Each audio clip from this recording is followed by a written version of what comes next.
J'ai reçu une contravention pour excès de vitesse, mais ce n'est pas moi qui conduisais. Dois-je dénoncer le conducteur ? Vous écoutez un podcast imaginé par Le Particulier, le média de référence pour mieux connaître vos droits au quotidien. Aujourd'hui, nous répondons à la question d'Isabelle qui a été sanctionnée pour excès de vitesse alors qu'elle n'était pas au volant. Elle se demande si elle doit dénoncer le véritable conducteur. Alors, à vos droits, prêts, partez. Non Isabelle, rien ne vous oblige à révéler l'identité du véritable auteur de l'infraction.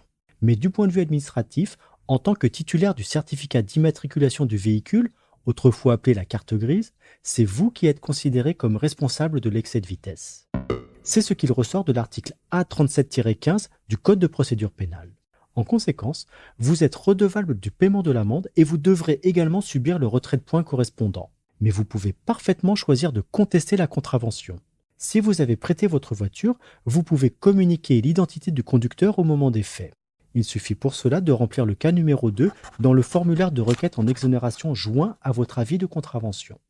Cette démarche peut aussi être réalisée en ligne sur le site antai.gouv.fr, ANTAI, à la rubrique désignation ou contestation. Une possibilité qui vous est rappelée dans l'amende. Le véritable auteur de l'infraction recevra alors un autre avis de contravention. Mais il existe une autre possibilité de contestation. En effet, Isabelle, si vous ne vous souvenez plus de la personne qui conduisait votre véhicule ou si vous ne souhaitez pas la nommer, vous pouvez contester en optant pour le cas numéro 3 du formulaire, celui réservé aux autres motifs de contestation.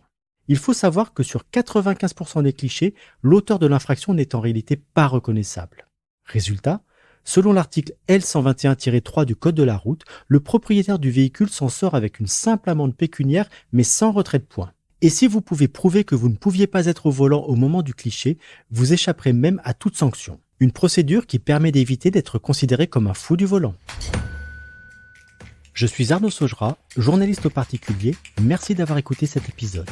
Si ce podcast vous intéresse, vous pouvez également retrouver toute l'actualité patrimoniale sur notre site leparticulier.lefigaro.fr.